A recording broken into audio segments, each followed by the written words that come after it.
لا ينصح بمشاهدة هذا البرنامج للأشخاص الأقل من 12 سنة. أهلا بكم في هذه الحلقة من لغز الجريمة.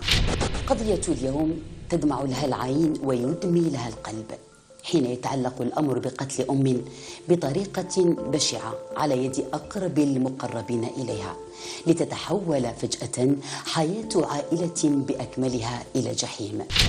جريمة فعلا بشعة، تابعوا معنا أول فصولها.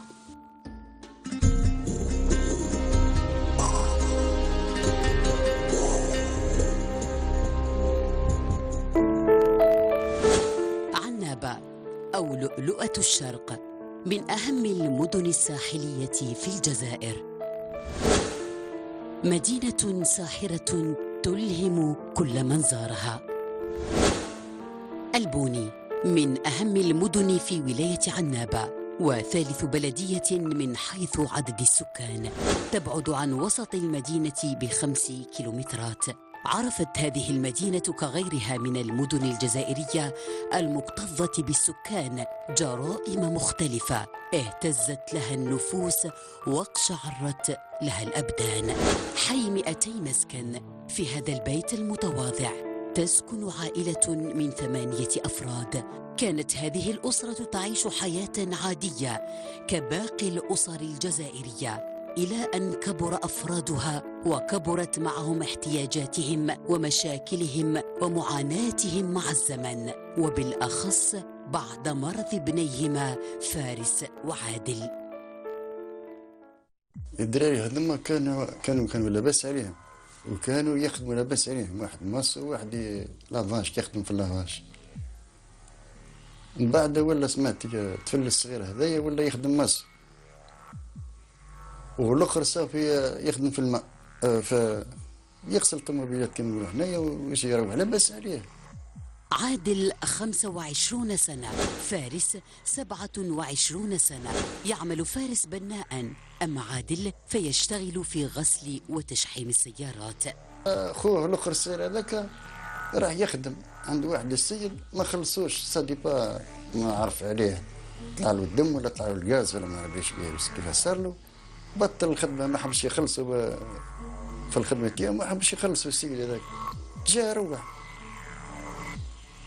كي جا روح ما حبش يهدر لي انا، ما حبش يقول لي انا ولا لمو، قعد كيما كاك واحد قول لي واحد السمانه سمانتين كاك حتى يلقاوه الصغرى يلقاوه قاعد وحده هكا. جاو لي قالوا لي عمي صالح والله ولدك انت كيفاه؟ انت يروح يخدم ما يخدمش؟ قال لي يظل قاعد لهنايا. يا راجل كيفاه؟ الطفل يروح يخدم مش يروح قال لي سبحان الله الطفل ما يخدمش. طرد عادل من العمل ومكث في البيت، وأصبح لا يفكر إلا في الهروب من واقعه عن طريق تعاطي المخدرات، ودخل في صراع مع نفسه، فساءت حالته وظن أبوه بأن به مسا من الجن، فحاول استعادة ابنه بأية طريقة. يقلق لي عنده لينير انورمال. قلت لكم بعد كي مرض عادل خويا من راس، ما هو مرض الاول، ومن بعد مرض عادل خويا كي مرض عادل ولا مسيطر عليه ولا يصرف فيه. انا قلت سير مادام قال يصرف فيه ومادام قال يتحكم فيه، سير نعت له الطريق اللي كان ماشي فيها، سير نعت له حتى هو يقول له نحي عبالك وزها ونحي على خاطرك وروح دير كيما درت انا. مرضنا الطفل الكبير هذا شويه، قلب الصغير هذاك مرض، دويناه شويه، عندنا حاكمينه بالدواء، جينا بالدواء ديناه كيما نقولوا حنا الطلبه هكا، عملنا له التاويل تاعو هكا وشرب وكلش، ومن بعد ارتاح لاباس خلاص حل كيف. هذاك البروبليم تاعو كيف المعالج كان مدمن، وكان ديما يتكيف ومن بعد كان يخدم لاباس عليه، حتى هو في الديبيو تاع المرحله تاعو كان يخدم لاباس عليه انسان عادي نورمال. من بعد تبع الطريقه اللي تاع هديه، من بعد ولا انطوائي، عاد من الشومبره تاعو ما يخرجش، داها قريب واحد العامين ولا 3 سنين من الدار ما يخرج، غير ماكله وقاد ودخان وقهوه برك، ما عم بالوش بالعالم الخارجي خلاص. هذيك يعلم ربي، اذا كان يخدموا في شيء برا انا ما نعلمش، ما نشوفوش انا في الدار هنايا كانوا لاباس عليهم، دراري من لاباس عليهم كي تشوفيهم دركا يخش عليك يقول السلام عليكم مساكم بالخير يسلم عليكم ويعدي ياكل يشرب يغسل يدوش يروح يحوس في قال ما يحوس في البلاد يروح لاباس عليهم يا مخلوق واش بيه. باءت كل محاولات الأب لتخليص ابنه بالفشل، خاصة وأنه كان يجهل بأن عادل أصبح مدمنا على تعاطي المخدرات. ولم يتوقف الأمر عند عادل، بل انتقلت العدوى إلى الابن فارس الذي أصبح لا يفارق أخاه ودخل معه في نفس الدوامة، يتنقلان معا يقضيان كل وقتهما معا، حتى ظن الجميع بأنهما مختلان عقليا. قلنا تو المريض هزيت وديت الطلبة فهمتي، جبت له المرقين هنايا، جبت له مراه فهمتي رقت له هنايا 6 ولا 7 خطات ويا تجي لنا الدار رقت له ما كان والو ما فن فيه والو. اذا دائما قلت لا يمشي من الخدمه هذه. سقسيت الناس كيما قالوا يعمل لي الحرج، بديت واحد للعصفور هكا فهمتي ولا عمل لي الحرج.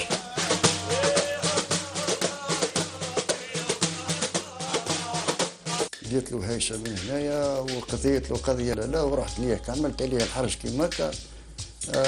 ما يتكلمش خلاص، عاد ما يتكلم ما يهدرش خلاص. يكره الدار، عاد يكرهنا حنا، عاد ما تعجبوش روحه، ما حتى نقول لك مليح في الزي، عاد خويا هاك لاباس عليك ما خاصك والو وقاري ماكش امي وهكا وقادر تتحسن وقادر ترتاح وهكا. كان ساعات يستوعب هكا، ساعات يقول يضحك هكا كشغل باستهزاء هكا، ما يديهاش في باله في روحه هكا كشغل الاوضاع، ما بقاش انسان ولا حيوان.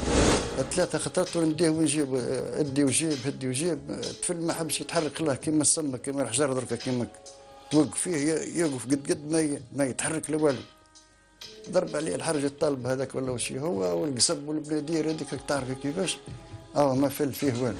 قبل ما نروح انا كان في حاله مش ملاحه خلاص، وانا قبل ما نروح قلت لماما، قلت لها كي نروح انا بربي ان شاء الله فوتوا العرس تاعي، بعد ما نروح انا شوفوا له حل، يا تديوه للطبيب يا شوفوا واش ديروا له، لازم ترجعوه للطبيب. أدخل عادل إلى مستشفى الأمراض العقلية، وأصبح يتردد عليها من الفينة إلى الأخرى كلما ساءت أحواله، وكان يمكث أحيانا فيها لأيام. ديته للسبيطار، حكموه قعد في السبيطار هذاك واحد مدة واحد 3 شهور يشرب كاشيات كما نقولوا هنايا ويداوي فيه، ارتاح عاد على الكيف لا باس خلاص. والله لا باس الحمد لله. ولا باس والله لا باس. ما نجم نخرجوا الحكايه. تجي. ما الدواء تاعو هو والله هو الحمد لله راني طايق فيك الحمد لله. كي رحت نزوروه فهمتي لا قالت لي الطبيبه قالت لي تدي تخرجوا لازم تخرجوا لبرا تديه يروح. جبته يروح انا جبته يروح قالوا لي كي تخرج به برا خير من السبيطار لهنايا. هو السبيطار ما يحبش يقعد فيه. قال لي ضربوا لي البيكور هذاك، البيكور ماشي مليح يوجعني، وشربوا لي الدواء تاع المهابل وانا مانيش مهبول مانيش مريض، ما عقلي لاباس عليه، كيفاه يضربوا لي البيكور هذاك تاع المهابل. بعد ايامات ثاني كي بكري زدت رحت نزورو فهمتي ولا لا، زادوا خرجوا لي قالوا خرجوا لبرا هديه لبرا، عاود دواء شري الدواء وخرجوا لبرا ما يهمش يا سيدي. جبته وروح. لعادل وفارس أخ أكبر كان يهتم لهما، يراقبهما، يلبي احتياجاتهما ويدافع عنهما كلما تعرضا للإهانة والاستفزاز خارجا. كبير فيها ما نسوي فيها منعالج فيها من تما بتوله بيها معنا. بابا يخدم، الوالدة ما تقدر لهمش، وانا اخوهم الكبير تما جاو في رقبتي انا. نعاون فيها نمشي اللي نقدر عليها، هاني نديهم الحفاف، هاني نديهم الريستورون، هاني نحوس بها. المهم خاوتي لحمي ودمي ماشي كاين كيشوفهم يطيح مني النص. انا واحد المره كي ديت طول السبيطار الطبيبه تحسبني انا المهبول خاطي خويا اللي مريض، كانت سايس في انا المهم ولحيه وعينيا يا حمار من البكاء كي نشوفهم كيما كاكي بغيتني روحي. زوز مش واحد زوز. كان عادل وفارس يفضلان المكوث في غرفتهما، منعزلان عن العالم الخارجي، بعيدا عن المضايقات التي كانا يتعرضان لها خارجا، مما أثر سلبا على حالتهما النفسية. يحبس دواء ويخرج للمجتمع. إيماجيني كان واحد لاباس عليهم بعد فترة زمنية بالليل وضحاها يصبح مريض، والمجتمع تاعنا ما يرحمش، ويخرج لبرا يتلاقى مع أصحابه لبرا، واحد مثلا يركبها عليه، واحد يضحك عليه، واحد يشيخ بيه، هذيك العقده تاعو كبرت. كي كبرت العقده تاعو عاد يكره كلش. قليل يخرجوا ومن طون يخرجوا غير شوان كي يبرد الحال هكا يخرجوا يدوروا شويه يشربوا تاي مع بعضهم ويرجعوا. ومن بعد يسمى كي رحت انا ولاو ديما مع بعضهم، يخرجوا مع بعضهم يدخلوا مع بعضهم ديما مع بعضهم. ممكن كي يخرجوا يزيد يدوروا نجيوها من الناس يكثر عليهم الضغط يروحوا يتاو. فريد يسعى دائما لإزالة عبء إخوته عن والديه، يشتغل ليعيل أسرته على الرغم من دخله الضعيف، إلا أنه كان يغطي البعض من احتياجاتهم حتى حدث ما لم يكن في الحسبان. خدمت مع واحد ريجستر صوفي زعما قريت فيه النية انايا باللي نخدم معاه، قال لي برهن لي جيب لي الملف تاعك، كاينه شركات في الصحراء تخدم نديرو معاك ريجستر ونخدمو التجاره. قلت له العمل على ربي، انا ولا جايبها نرجع بيديا فارغين. جيت به نخدم في مده 21 يوم صب عندي انا ريجستر. امنت فيها انايا تلمو صلى بيا في المسجد وروحت للدار ورقدت مع خاوته منها قريت فيه النيه. روحت لعنابه كل شهر نعيط له يبعث لي هذيك 500 700 شهر شهرين مده 7 أشهر كيما كاك، ومن بعديك كوب عليا. وهو من ورايا كان يخدم ويدور مليح. تعرض الأخ الأكبر لعملية نصب واحتيال أدخلته السجن، لتدخل العائلة بعدها في مرحلة خطيرة ومعاناة جديدة. هكاك كان الحال، ومن بعديك تجيني كونفوكاسيون من رجال الشرطة. رحت نسستي واش كاين، قالوا لي نحوسوا عليك من شهور، عندك غرامة ريجستر تاع لي زامبو. من تم لتم داوني للحبس. ثم من بعد خاوتي فزدوا راحوا فيها، ثم ما كانش اللي تولع بهم ولاو شغل احرار هما مرضى وكملت. بابا تعبى عليهم، الوالده كيف تعبت، خاوتي بنات ما ينجموا لهمش ولاو ليبر. غابت العين الحارسة لعادل وفارس، وتمادى الاثنان في تعاطي المخدرات، وساءت حالة عادل خاصة بعدما أوقف العلاج وامتنع عن تناول دوائه. أنا عيات من الدواء، خلينا نرقدوا برك. والله يا ولدي ديروا لك يا مكة لا حول ولا قوة إلا بالله. يا ولدي دروك ما جيتها ما خاوتك لا، أي أمك راهي في حالة عن بالك. ربي يسهل. وعلاها ولدي وعلاها راك راك مرمتونا عن بالك. نود ولدي شوف دواك نود. شوف الدخان زي ما شوف الراحة جاية عن بالك، راك قاعد تشم في الخماش. نود ولدي شوف دواك نود ولدي. هاي يا ولدي عيش ولدي. هاي عيش ولدي. اشرب دواك يا ولدي، خير راح نخدم والله العظيم راح يساعدوني من الخدمه. يا ولدي ما نوصيكش يا ولدي، اشرب دواك. يا ربي يا كريم يا ربي.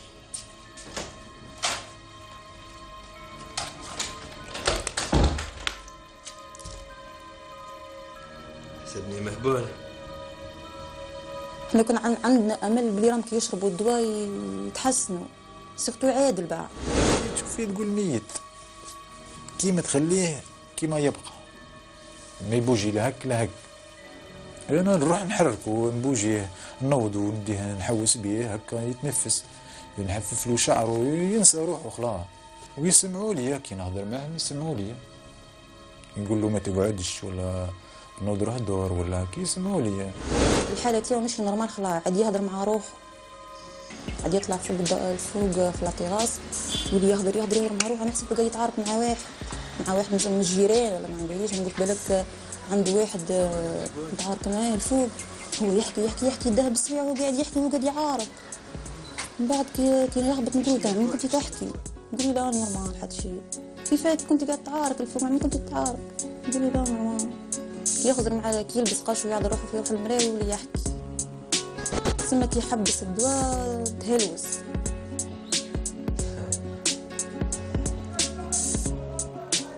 شبيك يا عادل واش خاصك؟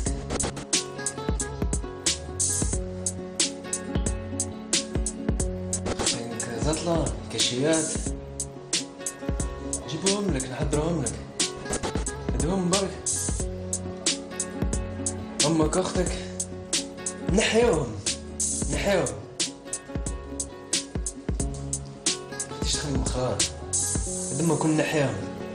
ينوضوا كش ما ياكلوا ويشربوا ويروح يرجعوا ديريكت وما يرجعوا. كيما فارس هذا كان شويه لاباس عليه، ماهوش قال مريض وشي، عنده شويه وسواس.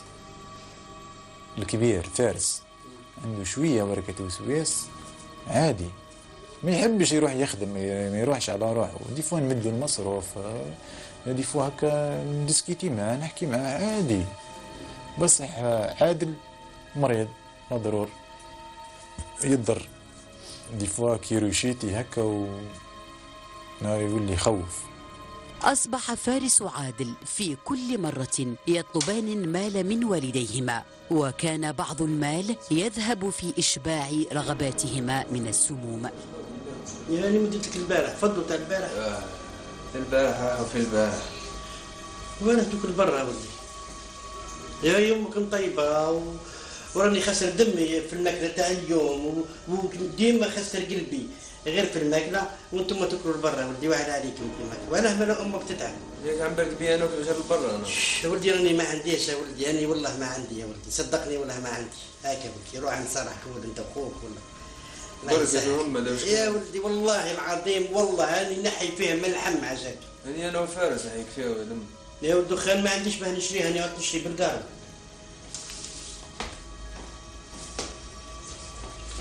الماكله تاع الدار ما ياكلهاش، نديه للرستوران نوكلو في الرستوران ونجيب طول كيما كان.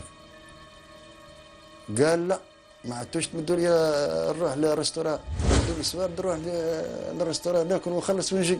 باسكو حنا كنا نخدموا دوموندي من عند ماما ما تعطيوش ماما، يجي دوموندوني انا نمدلو ما نمدلوش انا تمدلو سهام اختي. المهم توت فاسون يدور علينا عائله كامله، وايماجيني ساعه دي فوا يطلب من عندنا الكل يدي من عندنا الكل. ليش انا شباك راح انت اخويا فرقت ولا عزوز ما رحتلهاش؟ ما رحتش، راح انت احكي معاها. ما نحكيش معاها انت اخويا، روح كسر عيط كيما المرض اللي ندور لك. عبالك بلي الليله ما عدناش باش نعقبوها. هذا واش عندي انا اخويا، هذا واش عندي. عم بالهم بينا حنا نشفقوا عليهم كي عادوا في الحاله ديك، نقولوا اسمع راجل كريمبي، راجل لازم يقعد في قهوه، لازم يخرج، لازم يتكسى، لازم هكا. ما مش كيما المراه قاعده في الدار، مش كيما راجل يخرج لبرا يحتاج مصروف. احنا نلبيو لهم الطلبات تاعهم واش يطلبوا نمدوا لهم.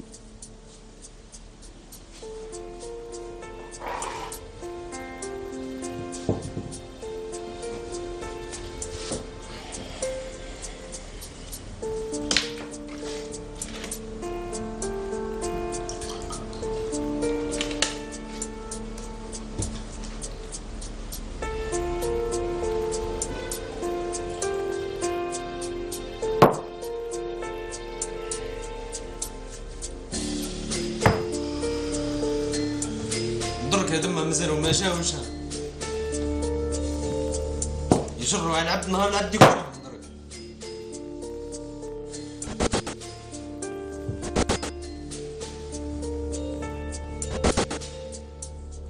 وين ما وين راحوا يا دمه؟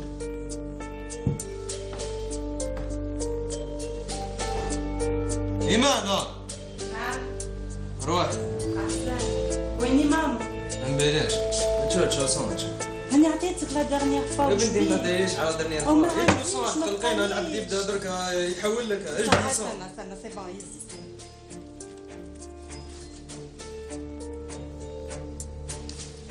هادي تحبوا بالعلم، تحبوا كي مكة، وعندك تعاودوها المرة الجاية كي نقول لك تسكتي.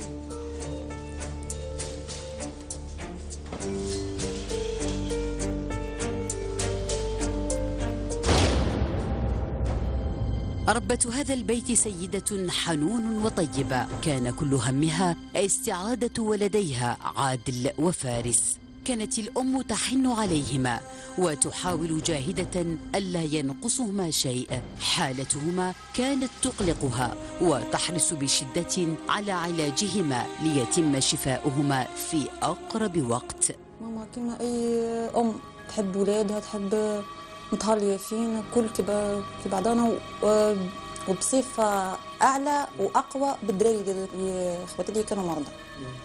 بالعكس هما تعطيهم الأولوية في كلش، وكان ديما تعطيهم مصروف، كانت تكسيهم، كنت مام احنا كل شغل حطيناهم في حالة خاصة. واحد مريض لازم تعطيه الحنان، لازم تطلعي فيه، لازم ماما شغل حبيت ليه يرتاح وليه يولوا نورمال وليه يولوا يرجعوا يخدموا كيما الناس الكل. ماما مش مثقفه مش قاريه، ما عندهاش ما عندهاش بالحاله كيف ما بلي راهي راح تطول، بلي راهي الحاله تاعها ماشي بالليل ونهار، لازم وقت طويل باه يرتاحوا باه يولوا نورمال. لكن اصلح ربي هاي محدنتها ما يتغسل لها ما يتوكلها ما المرض واللي تخمم غير فيهم هم، روحها تنساها تفكرهم غيرهم، تعرف غير خاوتك يجري فريد خاوتك وانا ما نرفض لهاش حتى طالب. توصلت مره تحت الدوخ مسكين من شدة التخمام عليها. ربة هذا البيت سيدة بسيطة وطيبة، ولا تدرك كيف يمكنها التعامل مع الحالة التي آل إليها ولداها، فحرص الوالدة على أن يواصل عادل علاجه بمستشفى الأمراض العقلية تركت في داخله حقدا دفينا، وأصبح شخصا خطرا لا يفكر إلا بمكر وخبث. فهل سيصل به الأمر إلى قتل من منحته الحياة؟ لنتابع. الأم تذكر في كل مرة ولديها بأنه عليهما التحرر من قيود الوسوسة والمرض والبحث عن عمل يلهيهما لكن دون جدوى. ما عنديش عاد. ياتي بركة ياتي. أنا البارح نديت لك، منين حنجيب لك؟ ما تحكيش معايا بالبارح ربي يعيشك. كيف البارح اني ديما نهضر فيها ومش حايب نتحول لك درك، فهمتني؟ وصفرة بالك ولا كاني نحكي معاك؟ تحول لي ما تشبعوش من الدراهم نتاع خوك؟ ما نشبعش انا فهمتني؟ البارح مديت لك. ما نشبعش. البارح هو جاني مديت له، منين حنجيب لكم؟ اسمعي تمدي له هو انا نسحق تاعي وحدي ربي يسهل. اش تمدي له ودي تمدي لي محسوب اش داري تاعي انا ربي يسهل. راحوا في الخدمة راحوا خدموا هكا وانتم مربعين قاعدين في الدار. واش ندير لكم انا كل يوم ما تشبعوش من لا ما نشبعش منين حنجيب لك؟ ربي يسهل. منين حنجيب لك يا عادل؟ مرة ماما قاعدة طايف في الكوزينة وهو جاب سكينة وجا مخبي السكينة تحت الفلاش تاعو. راح تقبلوني انت وخوك؟ لعبي على المورال دركا. نلعبك على المورال؟ كيف نلعبك على المورال؟ كيفاه درك انت كيفاه؟ يا عاد منين حنجيب لك يهديك ربي؟ راني داويكم صرت عليكم بابك يا ربي اللي يجيب لي هذا الموقف. مش نداوي انا اليوم مش نداوي سبورسا مش نبيها ربي يسهل اخلقيهم. حتى ربي تعاونوني يا خلقيهم نجيبوا دراهم وتعاونوني. جاب السكينة وجا لماما قال يقولها نو قلت لك. وش بيك عادل؟ وش دير؟ تسموني يا عادل. وش بيك يا ماما؟ السكينة السكينة وش بيكي بالعقل اسماء يا ماما؟ عاد انا اللي تقولك الخير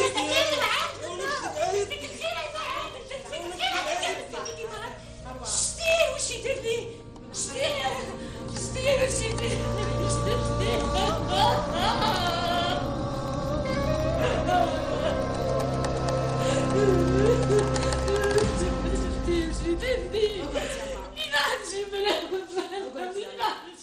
بالعقيلة ماما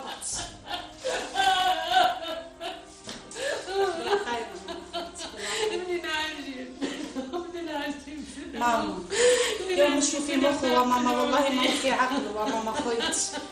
من بعد وقفت انا رحت له وقفت بيناتهم قلت له استغفر مولا. قلت له واش بيك تهضر كيماك؟ قلت له انت ما كنتيش كيماك واش بيك تبدلتي ليه وليتي تهضر كيماك؟ قلت له واش تحتاج دراهم نعطيك. من بعد ديت وعطيته دراهم خرج كي خرج لبرا ولا يضحك شبعان ضحك. يا ماما ما بالك مش في عقلهم ماما خصهم وعائلة وحدهم ماما مش في عقلهم خلاص يزي يا ماما. ماما خويتي بالعقيلة ربي يعيش. أني جاية روح نعطيله ونجيب بالعقيلة ماما. من بعد رحت ماما قلت لها انتي واش بيك؟ خلا دادي ولا دونجي خلاص. حطت الهضره تاعي في بالها. قلت لها ماما مادام هضر كيماكا ومادام قاعد يدير كيماكا سير او يخوف هذا. قلت لها شوفي له حل اهضري مع الطبيبه تاعو. كانت تبع في واحده الطبيبه تما في السبيطار تاع غازي تاع النابه. قلت لها روحي لها قول لها ولدي مش نورمال ولا يتهدد علينا ولا يحب يضربنا يدموندي في الدراهم اجفان كات. قلت لها حالة تاعو مش نورمال اشكل الطبيبه تاعك ما تشوف له حل كش ما تحكموا تما والدواء ما كانش يشرب فيه انتي طفل مش قاعد يشرب في دواه من اللي تاعو ما رايح ويزيد ومش نورمال خلاه. ماما كل ما لحقت عليك المره اللي فاتت تو قلت لك ماما خايفه نروح ماما وبعد الشر يصرى فيكم حاجه. او مشوا في عقله ماما ومشوا في وعيه وخلاه، ما تقوليش كيما هك او خصهم معامله كاع واحده اخرى وهم في ليطا تاع اوبيتال. ماما شوفي كيفاه تديوهم للراس يا ماما. وانتي راكي تمدينهم في الدواء. أصبح عادل يمثل تهديدا لعائلته وبالأخص أمه التي كانت تحرص على أن يواصل علاجه بمستشفى الرازي للأمراض العقلية، وكان هذا الأمر يزعج عادل وتربى لديه حقد دفين على والدته. قاعدين يحكيوا عليك انت عن الرازي وما عرفش شيء، هو سمعتها مكة الشركة الاولين يرجعوك. هذا وين يرجعون؟ للرازي وين؟ ما نرجعش. بس قاعدين يحكيوا قلت لها الدواء تاعو قاعد يشرب فيه ما عرفش شيء هي هكا. بعد ما يرجعني انا للرازي ولا حطني داب انا نشرب الدواء اللي مدوهولي. ها هاو الدواء هذا مدرقه هنا. هاو الدواء اللي مدوهولي نشربوش انا الخماش تاعهم. راك متاكد انت باللي قالوا لك؟ انا نكذب عليك؟ سمعت فيه؟ ما عرفش نكذب عليك انا. حبك تلعب لي على المورال يا خويا كيف سمعت عشان تعطيله الدواء مسكينه تشقى تمر الشنبه تعطيله الدواء يطيشو ما يحبش يشرب. كي راحت للطبيبه قلت لها والله ما يحبش يشرب الدواء وهكا مع البنات في الدار وهكا وهكا. هضرت معاه الطبيبه قلت له ولا ما تشربش في الدواء؟ قالها ما تحكمونيش خلوني نروح، انا دوك نروح دوك نعود نشرب الدواء. سمك شغل وعد الطبيبه، هو من جهه وعد الطبيبه ومن جهه واحده اخرى قاعد يتحلف في ماما. يخرج من السبيطار يتحلف فيها. قالها انت رحتي تشكي للطبيبه دوك تشوف. في يوم ثلاثاء من سنة 2012 غادر الأب وأبناؤه المنزل كل لوجهته كصباح كل يوم، وتركت الأم تزاول عملها في البيت كالمعتاد. عينا لهم حال هم كيفاش يديروا. هذاك الدعوة ما كان حتى واحد غير هم اللي راكدين الفوق في الديار الفوقيه، كاين زوج ديار من هنايا لقاو الدعوة لقاوها سمعتي ما كان حتى واحد. واش داروا؟ غاروا عليها هي، قالوا لهم دينا الصور دول صديقة. انا المهم كيما كان انا نحكي كيما ما تشبعش واش قلت بيهم؟ هيك تلعب لي على المورال يا بنت. يا يجبدي عم بالي بيك مخبي. عم بالي بيك مخبيتها. يجبديهم اللي عم بالي بيك مخبيتهم. اجبدي ما مخبيتهم ما نمدلكش. كيفاه ما تمديش؟ كيفاه؟ ما تمدلكش عادل مش راح نمدلك. بس خليني نقتلك انا فهمتني. هدد عادل أمه بالقتل إذا لم تسلمه النقود أمام إصرار الأم بأنها لا تملك شيئا. اني قلت لك ناكلها لك فهمتي؟ كيفاه كيفاش شوفي نضرب بك نطير لك راسك فهمتي؟ قام عادل بضربها على رأسها بآلة حادة أفقدتها وعيها.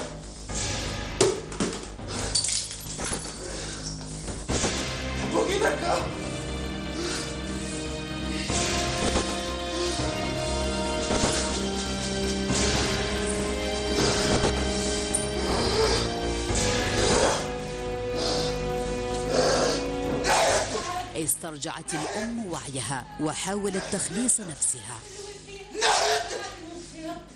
أمسكت يدها برجل الطاولة وهي تتوسل بها.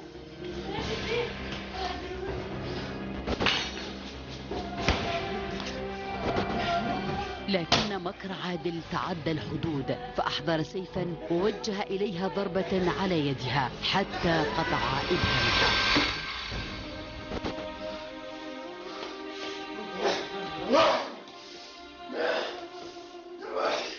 وواصل جرها بمساعدة أخيه إلى أن وصل إلى فناء البيت.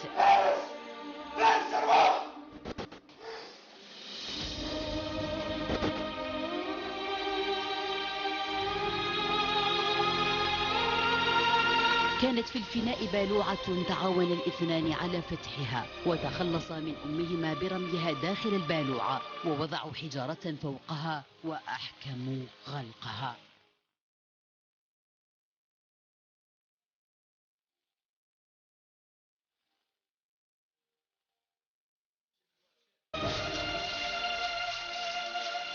توجه الاثنان إلى المطبخ وتخلصا من أدوات الجريمة ونظفا مسرحها وصعدا إلى غرفتهما وكأن شيئا لم يحدث.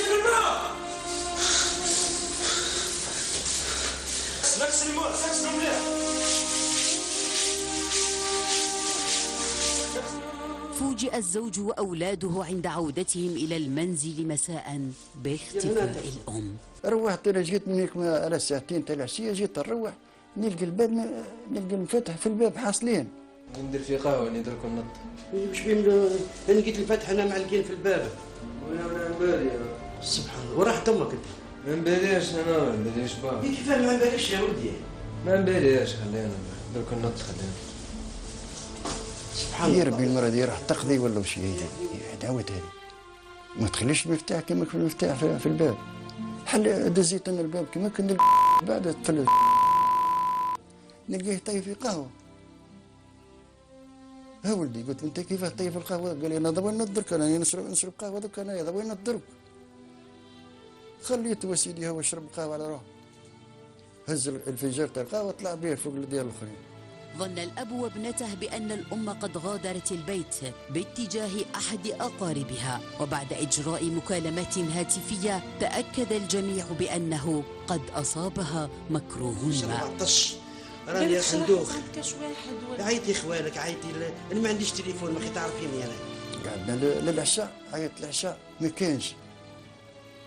كي ما كانش العشاء قلت له هاي البورتابل كنت عيطي ترى عند جدك ولا عند اختك ولا عند خالتك. يا ربي قدر الخير، يا ربي قدر الخير. الو عسلامة، تا واش راكي لاباس؟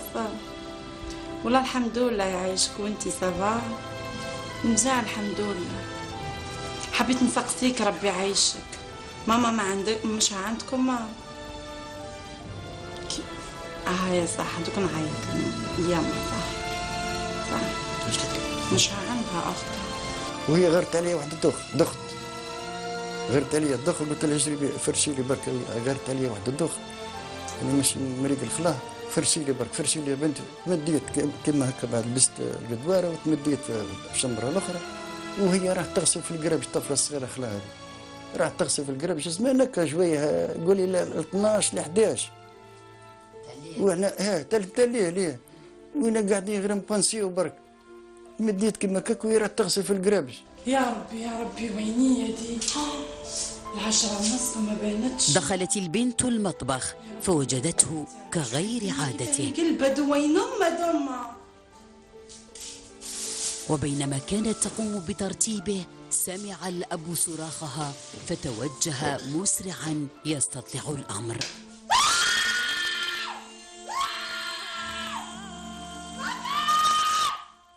وتنوض ترغي الطفل. وش بيك طفله؟ يما ماتت يما ماتت يما ماتت. وين شفتيها بنتي وين شفتيها؟ قالت لي ما بابا دار فيها حاجه بابا. يا بنتي نحييك نشوف الحمراء. يا بنتي اسمع عياطك. بابا راني قلت لك تقولي له فيها. يسكت علينا برك صح نشوفي دوري ليه؟ دوري ليه؟ يا بنتي سيب الفلات برك تروحها. يبارك تروح امك. يا ربي كيف ما هي تروحها. ماتت وراحت فيها طول ديالك خلاص دخلت بعدها. هسي دوك نروحوا للاكراش ولا نروحوا للسبيطار ندوروا عليها ربما نلقاوها صافي بالك قست روحها ما نعرف يعلم ربي. نهزها من هنا خرجت بها سمعت نفصال هيك هزيتها وديتها الواحد الفرودار. حكيت بالمسألة قلت له ولدي انا هيك كيف قال لي يا ولدي ما تروح لا سبيطار لا كراش، روح للبوليس الحكومة. تم تبليغ مصالح الأمن الحضري وأمن دائرة البوني ليباشروا عملية البحث عن الضحية.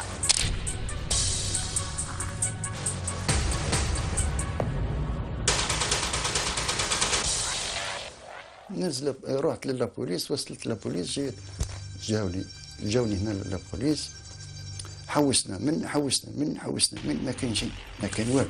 لقاو غير صباحها محطوط لي فوق الطابل، لكمتوه هزوه داروا من زادوا جابوا حيط من البلاد سمعتي شموا الشرطه شم في الكرلاج قدوا المشناب ولا الشمبر كيما هكا ما كان حتى شيء. خرج لبرا قال لهم الكرلاج مسيق بالليمون والماء ما يبان شيء ما يبان والو. انا قلت لهم انا كي ما بانش المره دي كيف دعوتها انا والراحة.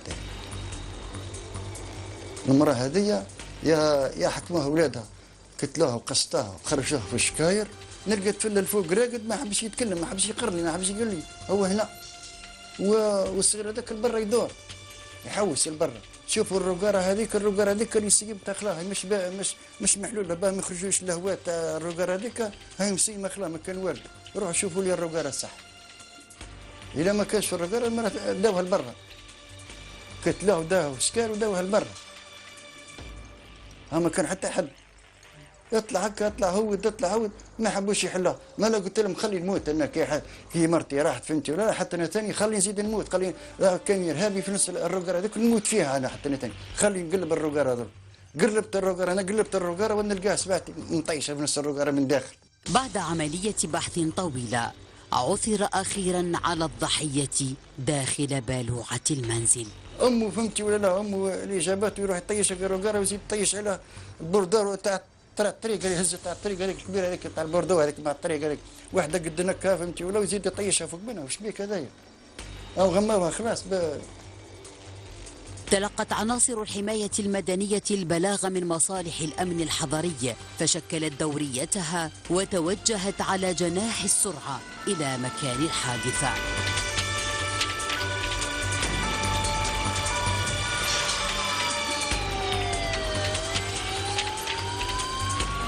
تلقينا اتصال هاتفي من طرف رجال الشرطة أمن دائرة البوني، مفاده عملية تعرف مباشرة في مركز التنسيق العملي. خرجنا مباشرة لمكان الحادث على جناح السرعة. بعد الوقت ما وصلنا تبين مع رجال الشرطة أنه كان ضحية داخل بلوعة لصرف المياه رقار. قامت عناصر الحماية المدنية باستخراج الجثة التي عثر عليها تحت الحجارة. المسافة اللي تتواجد بها الضحية داخل الرقار هذا حوالي 3 متر يدمي. لقينا الضوء على الضحية، كان الضوء قليل ما تبيناش مليح، مي دخل العون تاعنا لقناة الصرف. بطبيعة الحال كان منظر رهيب جدا.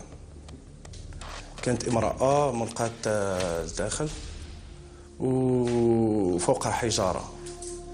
المرأة قمنا بإزاحة الحجارة عليها اللي كانت حوالي بين 1 كيلو إلى 2 كيلو. كانت صخور كبيرة نوعا ما. تم نزع الصخور هذيك. المرأة كانت الوضعية تاعها كانت في وضعية تحمي نفسها. لو جاست اللي كانت تحمي نفسها، هذا يعني أنه كانت ما زالت على قيد الحياة.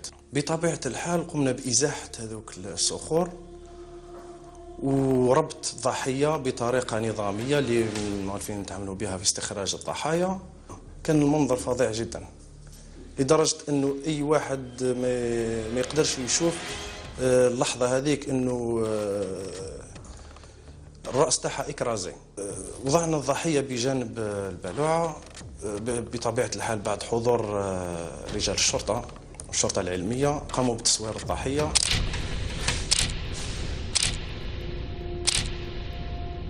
جثة كانت حديثة، يعني ما كانش رائحة تعفن. تم نقل جثة الضحية البالغة من العمر 57 عاما نحو مصلحة الاستعجالات بمستشفى ابن رشد الجامعي. حوالي الساعة 2 صباحا زدنا رجعت سيارة الإسعاف وقمنا بنقل الابن الثاني للضحية، قمنا بنقله إلى مركز الشرطة. كان في حالة هستيرية جدا في جانب الغرفة، منكمش منطوي، يعاني من اضطرابات نفسية. في نفس الوقت كانت ابنة الضحية في حالة إغماء في الجانب الآخر من البيت في حالة إغماء. تم نقلها بسيارة الإسعاف إلى مستشفى على جناح السرعة. ظنت الشرطة بأن الأب هو من قام بقتلها فاعتقلته واستجوبته أمام إصراره بأنه ليس الفاعل. حكموني، سمعت يشكلوني من يدي ودوني للبوليس، دخلوني في اللاكاج وقفلوا علي. في الاخر في الشمبر في اللاكاج الاخر مقفول عليه وانا ثاني قفلوا عليا، وهم عملوا شغلهم من هنايا على روحهم. الحكومه جابوا سمعت وكيل الدوله، جابوا كلش لهنا يعقبوا لها سكانر هنا كل حاجه لهنا من الرقاره جابوا لها كلش هنا. ممكن بالك راه تهموني انا بالك يقول لك وهو يقتلها وطيشها ثم حوايجها ما كانش خلاص لا صباطها لا المهم الحوايج اللي تخرج فيهم تروح تقضي فيهم وتجي ما كان حتى شي يخلاه لا كان لا سوارد ما كان حتى شي يخلاه راح كلش. وبعد التحريات المطولة اكتشفت الشرطة بأن المتهمين في هذه الجريمة البشعة ليس إلا ابني الضحية التي سهرت على تربيتهما وكفالتهما ورعايتهما كونهما يعانيان من اضطرابات عقلية ونفسية ولديهما ملفات طبية على مستوى مستشفى الأمراض العقلية أبو بكر الرازي بعنابة، فكان جزاؤها القتل. كيطلع النهار كما نقولوا احنا دركيتك في الصباح هي صارت وين داوت فن وين راح للسبيطار ديريكت سبيطار الرازي هذا اللي يداوي فيه قال لهم انا يا اما ما حبيتش تمدني صوارد باه نشتري دواء فض عليا نهار انا قتلتها كما تفل سمعتي قال اني انا قتلتها يحكمون يحطوا لي انا انه اللي حطوني ماشي.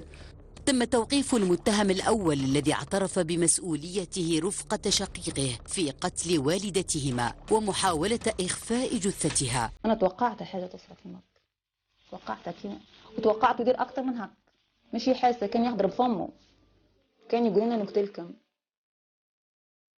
انتم اللي جريتوا علي، انتم اللي مرضتوني، انتم اللي دخلتوني للراسي نقتلكم الكل على بعضاك. مولا 25 سنة هو اللي قتل وخو بياسر يعاونوا مراه سمعتي بصحتك بها ما ينجمش هاي ترغي كيفاه مقفلوه فما باه قتلوه ما يقدرش ما يقدرولهاش. سمعت بالقضية شوكيت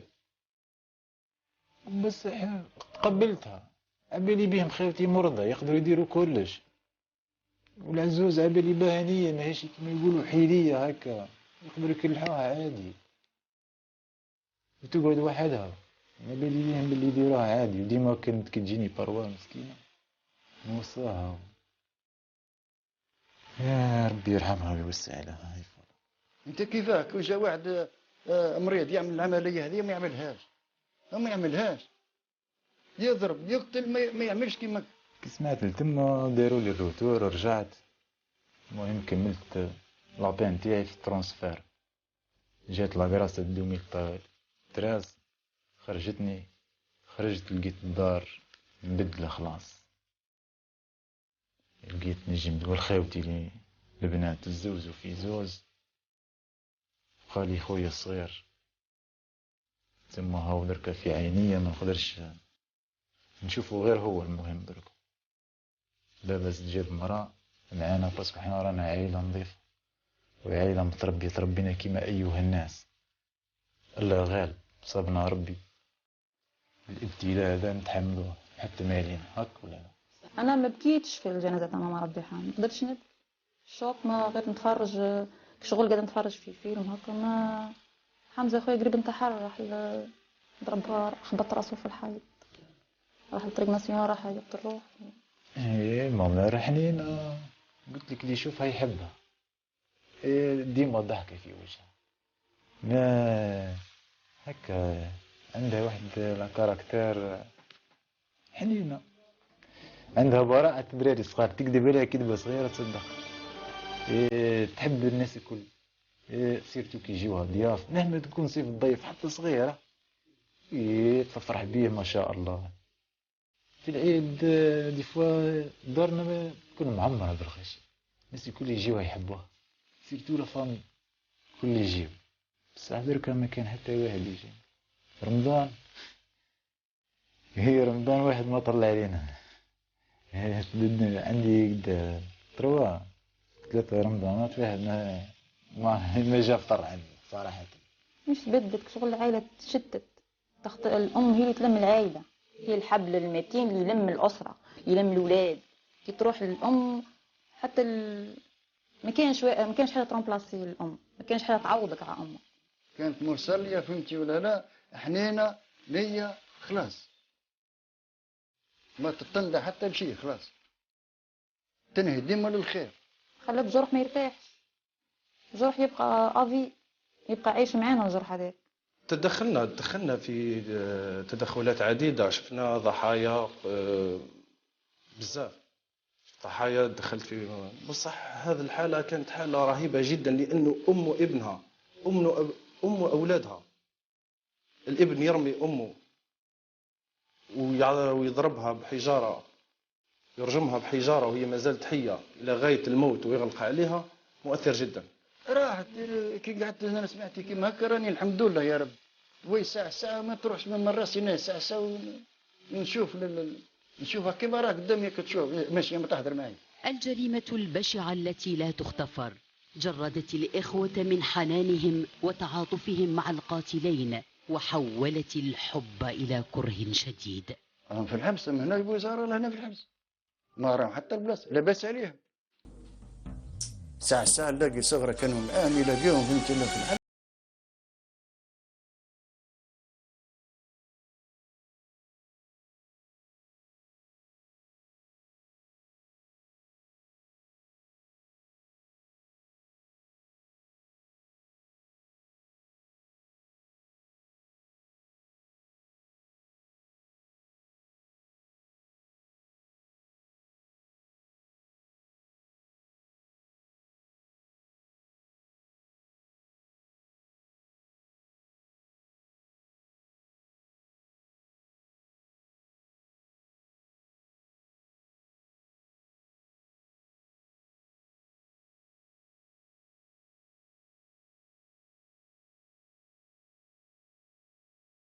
غاب نوره، سكتت أصواته، وخيمت عليه الوحشة والحزن القاتل. ماتت الأم. لم تتخيل هذه المسكينة أن طفليها ومن حملتهما بكل حب وحنان سيأتي عليها يوم يضعان حدا لحياتها ببشاعة لا تغتفر. فمن نحمل مسؤولية هذا الفعل الشنيع؟ لشابان مضطربان عقليا محكوم عليهما بالإعدام، أم لتجار السموم، أم لمستشفى سمح بصرفهما قبل أن يشفيا تماما، أم نحمل المسؤولية كاملة لأم أنجبت وضحت وصبرت لينتهي بها المطاف ميتة تستنجد فلذة كبدها؟ نحن لا نفك ألغاز الجرائم لإرعابكم، بل لتعتبروا ولتعلموا جيدا أن لا قاتل يفلت من العقاب مهما بلغت حيلته. إلى اللقاء.